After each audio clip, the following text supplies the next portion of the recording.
नमस्कार, मैं नवीन जायसवाल 4 PM राजस्थान में आपका स्वागत है। आज इस वीडियो में हम 3 खबरों पर चर्चा करेंगे, जिसमें से 2 खबरें बिल्कुल ताज़ा है, अभी हाल ही का डेवलपमेंट है। पहली खबर है, ईडी एक बार फिर एक्टिवेट हुई है और इस बार एक मंत्री के कार्यालय पर कार्रवाई चल रही है, कई अफसरों पर कार्रवाई चल रही है, बताएंगे आपको। दूसरी खबर है, बीजेपी ने 2 नामों की छोटी लिस्ट जारी की है, किन्हें टिकट दिए और क्यों दिए, इस पर चर्चा करेंगे।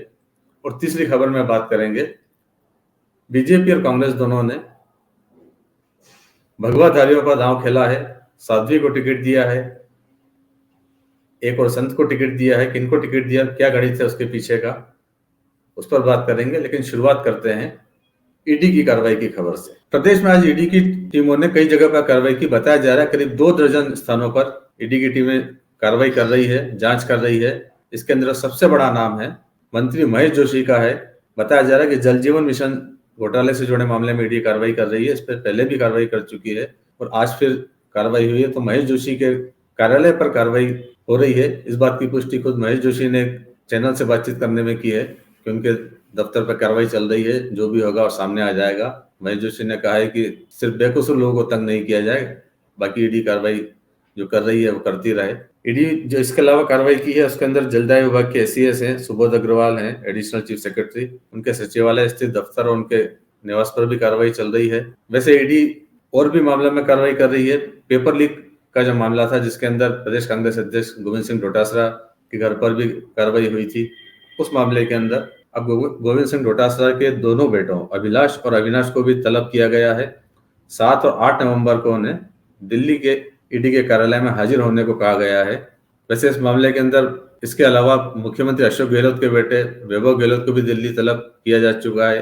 एक दौर की पूछताछ हो चुकी है ईडी के द्वारा और उन्हें आगे भी तलब किया जाएगा। ईडी लगातार एक्टिवेट है चुनाव के पहले और बार बार इन कार्रवाइयों को कहीं ना कहीं जोड़ा जाता रहा है। राजनीतिक इंटरेस्ट से लेकर कांग्रेस आरोप लगाती रही है, ईडी की विश्वसनीयता उसकी साख पर आरोप लगाती रही है। दूसरी खबर में बात करते हैं, बीजेपी ने 2 कैंडिडेट की एक छोटी सी लिस्ट और जारी कर दी है। कल 58 नामों की लिस्ट जारी हुई थी, उसके बाद ये 2 नामों की लिस्ट जारी हुई है। इसमें टोडा भीम से रामनिवास मीणा को टिकट दिया गया है। खास बात यह है कि करीब 10 घंटे पहले ही रामनिवास मीणा को बीजेपी ज्वाइन कराई गई है। केंद्रीय जल शक्ति मंत्री गजेंद्र सिंह शेखावत की मौजूदगी में उन्होंने बीजेपी ज्वाइन की और उसकी कुछ देर बाद ही उनको टिकट मिल गया टोडा भीम से। रामनिवास मीणा पानी वाले बाबा के नाम से जाने जाते हैं। पूर्वी राजस्थान के अंदर कांग्रेस एक बड़ा कैंपेन ईआरसीपी को लेकर चला रही है कि उसमें भाजपा पर और प्रधानमंत्री नरेंद्र मोदी पर वादा खिलाफी के आरोप लगाती रही है कि उन्होंने ईआरसीपी के लिए पैसा नहीं दिया। मुद्दा बनाया जा रहा था, उसको लेकर 13 जिलों के अंदर यात्रा निकाली गई, बड़ी जनसभाएं की गई, प्रियंका गांधी भी शामिल हुई। मोदी की क्रेडिबिलिटी पर सवाल खड़े किए गए कि वो जुमलेबाजी करते हैं पर देते कुछ भी नहीं है। प्रियंका गांधी ने ईआरसीपी पर मोदी जी का लिफाफा खाली होने की बात भी कही थी। तो कहीं ना कहीं इस मुद्दे पर बीजेपी घिर रही थी। अब उसी मुद्दे को काउंटर करने के लिए रामनिवास मीणा को ही उन्होंने बीजेपी में शामिल कर लिया। ये रामनिवास मीणा ही हैं जो पहले प्रधानमंत्री मोदी का भी विरोध करते रहे, इस मुद्दे को गरमाते रहे और बीजेपी को घेरने की कोशिश करते रहे। प्रधानमंत्री को काले झंडे दिखाने की बात कर रहे थे इसी पानी के मुद्दे को लेकर। उसी मुद्दे को लेकर अब रामनिवास मीणा बीजेपी में शामिल हो गए। दूसरा नाम है शिव से स्वरूप सिंह खारा का।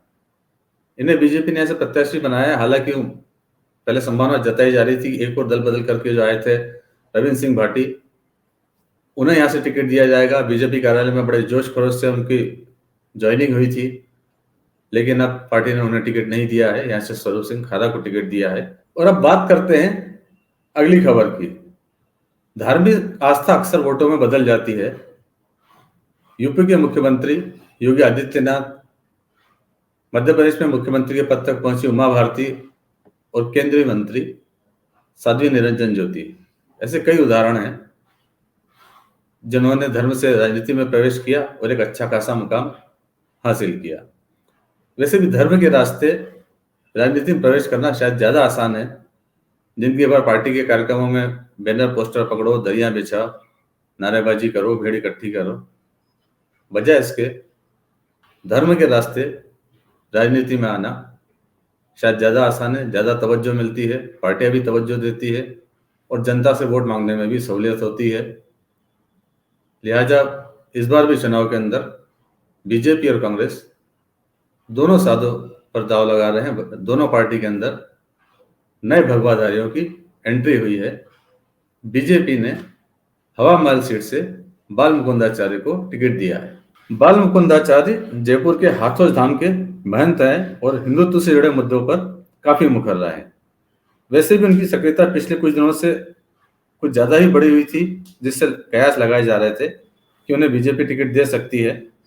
बाल मुकुंदाचार्य मंदिरों को अतिक्रमण से बचाने के मुद्दे पर और परकोटे में समुदाय विशेष के खिलाफ काफी सक्रिय रहे हैं।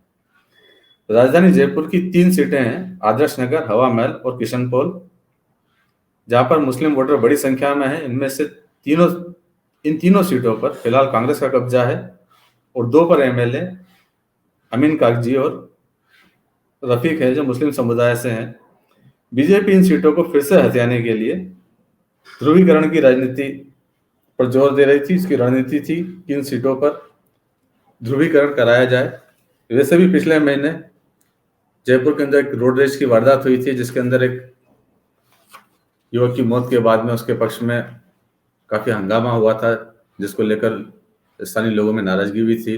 व्यापारी समुदाय में भी नाराजगी थी कि तोड़फोड़ हुई है, लूटपाट हुई है। उसके बावजूद पुलिस ने उन्हें संरक्षण नहीं दिया। उसके बाद में जयपुर में एक बड़ी मीटिंग भी हुई थी धर्म के आधार पर बड़ी चौपड़ पर, जहां पर ध्रुवीकरण को धार देने की कोशिश की गई थी। बीजेपी के कई नेता उसमें शामिल हुए थे। उसके बाद से बीजेपी इन सीटों पर कोई एक कट्टर हिंदुत्ववादी चेहरा तलाश रही थी और यह तलाश उसकी बाल मुकुंदाचार्य पर खत्म हुई है। वैसे बाल मुकुंदाचार्य का थोड़ा और भी परिचय है। उनका असली नाम संजय शर्मा है। बताया जाता है कि कभी वो मॉडलिंग भी कर चुके हैं। मॉडलिंग से फिर वो महंतगिरी पर आ गए और महंत रहने के दौरान पर जमीन पर कब्जा करने के आरोप भी लगे। उन पर आरोप लगा कि मंदिर माफी की 13 बीघा जमीन पर उन्होंने अवैध रूप से कॉलोनी काट दी। ये मामला थाने तक पहुंचा था। अब जबकि ध्रुवीकरण का माहौल है तो शायद ये आरोप पीछे छूट जाए और बीजेपी को ये सीट हासिल हो जाए। उधर कांग्रेस ने भी एक साध्वी पर दांव खेला है। अजमेर के रहने वाले साध्वी हैं, नाम है इनका अनादि सरस्वती। अजमेर उत्तर सीट से इनकी भी दावेदारी बताई जा रही है। मुख्यमंत्री अशोक गहलोत और प्रदेश प्रभारी सुखजिंदर सिंह रंधावा की मौजूदगी में अनादि सरस्वती ने कांग्रेस ज्वाइन कर ली। वैसे बताया जा रहा है कि अनादि सरस्वती बीजेपी से टिकट की दावेदार थी। अजमेर उत्तर से टिकट चाह रही थी, लेकिन बीजेपी ने वासुदेव देवनानी पर भरोसा जताया। वो लगातार यहाँ से जीतते रहे। उसके बाद उनका बीजेपी से मोहभंग हो गया और उन्होंने कांग्रेस की राह पकड़ ली। अनादि सरस्वती के बारे में बताया जाता है, जैसा उनका खुद का दावा है, कि वो स्वतंत्रता सेनानी और शहीद हेमू कालानी के परिवार से जुड़ी हैं और सिंधी समुदाय से आती हैं। इसी आधार पर उन्हें उम्मीद थी बीजेपी से टिकट की। बीजेपी से उम्मीद जब पूरी नहीं हुई तो उन्होंने कांग्रेस का दामन थाम लिया और कांग्रेस ने उन्हें ज्वाइन तो करा दिया है। वैसे संभावना जताई जा रही है कि अजमेर उत्तर से मुख्यमंत्री अशोक गहलोत के विश्वस्त धर्मेंद्र राठौड़ टिकट के दावेदार हैं। लेकिन जिस तरह से पिछले साल सितंबर के अंदर सरकार के संकट के समय विधायक दल की पैरेलल बैठक हुई थी और आलाकमान के खिलाफ विद्रोह हुआ था, उसके अंदर एक सूत्रधार धर्मेंद्र राठौड़ भी थे, तो शायद उन्हें टिकट नहीं मिले। यदि ऐसी स्थिति आती है तो गहलोत खेमे से अनादि सरस्वती का नाम आगे आ सकता है, क्योंकि धर्मेंद्र राठौड़ के बाद यदि वापस टिकट मिलता है तो महेंद्र रलावता को टिकट मिलता है, जो सचिन पायलट के समर्थक हैं। लेकिन अब अनादि सरस्वती के आने के बाद में शायद रलावता को टिकट नहीं मिले और इस साध्वी को टिकट मिल जाए। वैसे साधु संतों के मामले में बीजेपी की लिस्ट लंबी है। पोखरण से महंत प्रतापपुरी चुनाव लड़ रहे हैं, पिछली बार भी चुनाव लड़ चुके हैं। तिजारा से सांसद बाबा बालकनाथ मैदान में हैं। हवा महल से बाल मुकुंदाचार्य हो गए। सिरोही से ओडाराम देवासी पहले से ही राजनीति में है, मंत्री भी रह चुके हैं। और पचपदरा से भजन गायक प्रकाश माली को भी बीजेपी ने टिकट दिया है। तो लोगों की धार्मिक भावना और आस्था का भरपूर उपयोग दोनों ही पार्टी करने को तैयार है। कांग्रेस भी इस मामले में बीजेपी से पीछे नहीं है। फिलहाल इस वीडियो में इतना ही। अंत में एक बार फिर आपसे अपील है, 4PM राजस्थान को ज्यादा सब्सक्राइब करें और इस वीडियो के लिंक को ज़्यादा से ज़्यादा शेयर करें ताकि ज़्यादा से ज़्यादा लोगों तक हमारी खबरें पहुंच सके।